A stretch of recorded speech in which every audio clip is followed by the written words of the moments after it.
Assalamualaikum, hai selamat malam Mam, selamat bergabung di Bincang Mams Milenial di Instagram teman ibu milenial, teman Bumil. Senang sekali saya bisa kembali menyapa Mams di hari Senin pertama di bulan April 2021. Apa kabar Mams hari ini? Cukup banyak Mams yang sudah berkumpul tepat waktu di Bincang Mams Milenial di hari Senin pertama ini. Terima kasih ya sudah mau meluangkan waktunya. Pada malam hari ini kita akan membahas seputar kehamilan dengan topik hipertensi atau dengan judul waspada hipertensi pada kehamilan. Kali ini kita akan membahasnya bersama Dr. Bram Mundito SPOG, dokter spesialis kebidanan dan kandungan dari RSPI Pondok Indah. Untuk para mams yang punya pertanyaan seputar tekanan darah tinggi atau mungkin kesehatan kehamilan yang berhubungan dengan hipertensi, jangan ragu, langsung saja bergabung dan tulis pertanyaan mams di kolom komentar dengan menuliskan beberapa keterangan seperti usia mams, usia kehamilan, riwayat kesehatan ataupun keterangan lainnya. Jadi nanti Dokter Bram bisa menjawab pertanyaan mams dengan baik. Mams juga bisa menuliskan pertanyaan di fitur question box. Kalau mau bisa juga di kolom komentar. Bebas pilih yang senyamannya mams. Baik, tanpa berlama-lama lagi langsung saja kita lihat dulu apakah Dokter Bram sudah siap untuk mulai bergabung di Bincang Mams Milenial pada malam hari ini. Oke. Halo Dokter Bram, selamat malam Dok. Assalamualaikum. Waalaikumsalam dokter. Wah dokter udah siap nih dengan senelinya. Padahal baru selesai praktek ya dok? Enggak sih, udah dari tadi. Saya santai banget.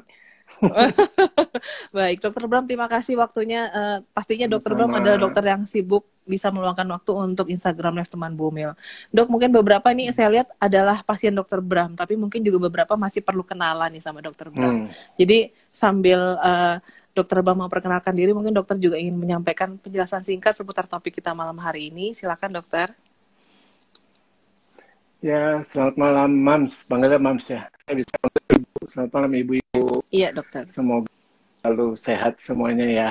Jadi malam ini kita mau bicara memang hipertensi pada kehamilan ya.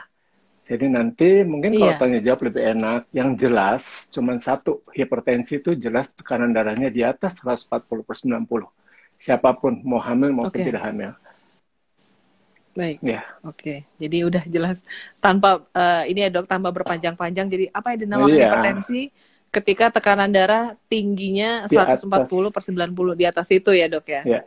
Iya, 140/90 atau lebih itu sudah hipertensi. Baik dokter.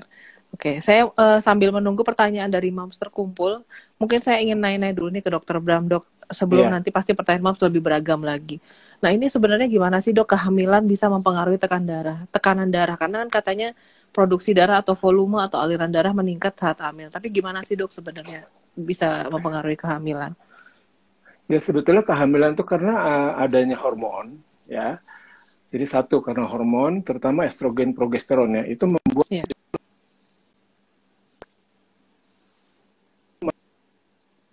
tekanan darah bisa turun sebetulnya. Jadi jelas sekali pengaruh kehamilan pada tekanan darah. Nanti udah trimester terakhir tekanan darah bisa kembali seperti awal lagi gitu. Nah kalau hipertensi lain lagi itu memang ada penyebabnya nantinya. Iya baik dokter. Oke. Selanjutnya dok, sebenarnya apa sih dok yang terjadi kalau tekanan darah selama kehamilan tuh nggak dikontrol dengan baik atau nggak dikendalikan dengan obat atau langkah-langkah lainnya dok? Ya, jadi seperti saya bilang, nomor satu, tekanan darah di atas 140/90 ya. Hipertensi pada kehamilan itu bermacam-macam. Ada yang memang ibunya sudah ada hipertensi, ya. Jadi dia akan hipertensi pasti. Terus ada juga yang memang hipertensi gestasional atau kehamilan. Nah, itu biasanya baru keluar di atas hamil 20 minggu. Jadi kalau di bawah 20 minggu itu memang bukan hipertensi gestasional, itu memang sudah ada hipertensi kronis terus dia hamil. Nanti ada lagi yang namanya preeklamsi. Nah, jadi hipertensi plus protein urea, jadi di urinnya ada protein dan biasanya ibunya juga kakinya bengkak. Jadi ada 3 macam hipertensi itu. Ada memang awalnya sudah hipertensi, itu juga bisa jadi hipertensi yang kronis dari preeklamsi, atau tidak ada hipertensi, baru dapat pada saat hamil di atas 20 minggu, nanti hipertensi aja, tapi ada juga nanti dia jadi preeklamsi.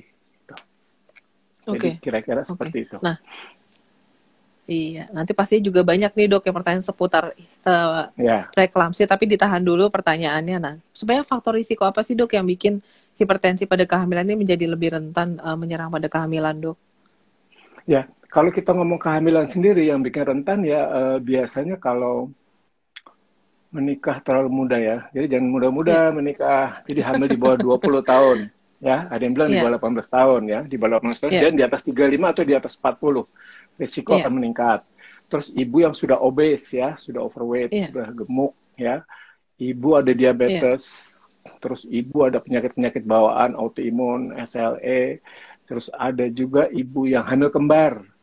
Ya, jadi hamil kembar akan risiko hipertensi. Jadi ya banyak hal ya seperti itu. Ya. Iya. Oke. Jadi termasuk kehamilan kembar nih, Mams, karena banyak banget, Dok, yang suka masih nanya nih ke Mumin atau mungkin admin dari teman Bumil, gimana caranya hamil kembar? Padahal mungkin di balik lucunya punya bayi kembar tuh ada risiko yang cukup serius juga gitu ya, Dok ya. Wow, capek. Aduh, risiko. Kalau dikasih senang sekali ya, apalagi dapat 3 ya. Kalau bayi tabung oke, kan susah hamil. Tapi risiko prematur dan risiko ada kelainan pada bayi lebih tinggi kalau hamil kembar. Sama risiko itu hipertensi tadi. Iya. Baik, dokter. Nah, ini sebenarnya tata laksana gimana sih, Dok, kalau ternyata didiagnosis ibu terkena hipertensi selama kehamilan? Dan pasti ada juga pemberian obat ya, Dok. Nah, ini yang bikin ibu hamil biasanya ragu, nah minum obat selama hamil aman gak ya? Kena gak ya ke janinnya dan segala macam. Gimana, Dok? Jadi, kalau jadi dokter kebidanan, itu harus memikirkan atau menyelamatkan bayi. Jadi dua-duanya. Ya, kita harus dua-duanya itu harus kita tolong. Ya, tapi pada kondisi tertentu kita harus lebih memikirkan ibunya atau kondisi sebaliknya kita mengutamakan bayinya. Tapi kita selalu berusaha dua-duanya.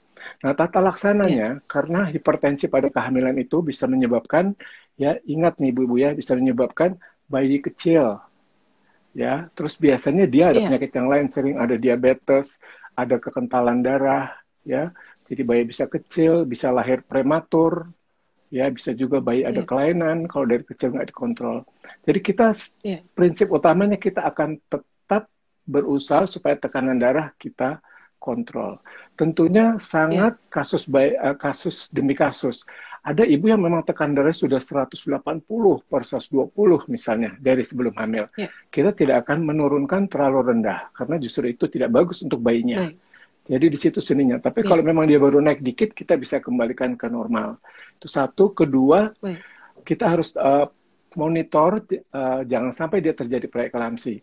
Atau kalau dia sampai terjadi preeklamsi, kita harus tata laksana segera mungkin dengan antihipertensi, anti kejang, ya kita kasih antioksidan, bayinya kita monitor, ibu tentu kita monitor juga ya, apakah ada penyakit yang lain. Bayi kita monitor, kita harus yakin bayi itu tidak kurang oksigen, kita harus yakin itu bayi tumbuhnya bagus ya. Begitu ada penyulit, kita harus terminasi. Jadi begitu terjadi preeklamsi, ya bukan hipertensi ya, kalau preeklamsi ini sudah hipertensi plus protein urin dan sudah bengkak, itu biasanya kita harus mengusahakan bayinya itu lahir, tapi setua mungkin, tetapi secepat mungkin. Setua mungkin, tapi secepat mungkin. Di situ seninya. Oke, secepat mungkin, tapi usianya mendekati usia lahir gitu ya, Dok ya? Iya. Supaya organnya sudah matang ya, Dok ya? Iya. Nah, ini kita masuk, Dok, ke preeklamsi. Jadi pasti kan ada pertanyaan, sebenarnya apa sih, Dok, hubungannya hipertensi gestasional dengan preeklamsi atau bisa nanti ke level selanjutnya adalah eklamsia? Banyak yang masih awam, Dok, dengan ini. Mungkin dokter mau menjelaskan, Dok. Ya, jadi kembali saya ulang, pokoknya hipertensi tekanan darah di atas 140/90. Kebanyakan wanita hamil kan muda, kebanyakan tidak ada hipertensi. Kalau dia timbul hipertensi setelah hamil 20 minggu, itu namanya hipertensi pada kehamilan. Nah, preeklamsi itu selain hipertensi, tadi ada protein urin, kita harus periksa urin. Dan ada biasanya kakinya bengkak, walaupun tidak selalu. Tapi yang jelas ada kebocoran di ginjalnya, sehingga protein di urinnya meningkat. Jadi begitu ada tanda itu, tergantung ada preeklamsi ringan, preeklamsi sedang, preeklamsi berat, ya, dan akhirnya menjadi eklamsi. Walaupun sekarang istilahnya tetap preeklamsi dan eklamsi saja. Eklamsi itu sebetulnya ya preeklamsi sendiri, tapi sudah tambah kejang. Dan itu yang sering kita dapatkan di ibu-ibu yang mungkin tidak pernah memeriksakan kehamilan ya, saudara-saudara kita yang kurang beruntung ya, mungkin di pedesaan di mana mereka nggak tahu, tidak pernah dikontrol, tahu-tahu tensinya naik, sudah hipertensi, tahu-tahu terjadi preeklamsi, tidak dikontrol dan terjadi eklamsi. Jadi datang-datang sudah ke rumah sakit itu sudah kejang, tidak sadar, itu yang namanya eklamsi. Jadi perjalanannya akan begitu. Tapi insya Allah kalau misal ibu-ibu rajin kontrol teratur, makanya kalau ibu-ibu periksa pasti setelah 7 bulan dianjurkan 2 minggu sekali. Kenapa? Karena preeklamsi itu terjadinya biasanya di trimester terakhir setelah 28 minggu. Makanya disuruh kontrol 2 minggu supaya kalau tekan darah naik kita bisa cepat tangkap. Nanti setelah 36 minggu akan dianjurkan seminggu sekali. Karena makin besar kemungkinan terjadi preeklamsi di trimester terakhir itu. Jadi kita ketemu seminggu sekali itu tujuannya itu. Kalau nggak ada apa-apa ya nggak apa-apa sebetulnya, nggak kontrol. Tapi justru kalau ada apa-apa, apalagi kalau memang dasar sudah ada hipertensi, tentu akan lebih ketat, lebih awal biasanya. Iya, senang sekali dok bisa ngobrol dengan dokter Bram. Sayang banget waktu 1 jam rasanya kurang dok. Semoga kita punya kesempatan lagi untuk ngobrol soal kehamilan lainnya. Iya boleh. Ya, Oke. Salam semuanya, sehat-sehat ya semuanya, untuk ibu-ibu semua yang di sini juga sehat-sehat. Salam untuk dokter-dokternya. Pasti saya kenal. Baik, dokter Bram. Terima kasih dokter Bram. Ya, sama-sama. Terima kasih dokter Bram Mundito dari RSPI Pondok Indah, dan terima kasih untuk para moms yang sudah menyaksikan Bincang Moms Milenial malam hari ini. Kita ketemu lagi di hari Rabu. Assalamualaikum, selamat malam. Terima kasih dokter. Sampai ketemu.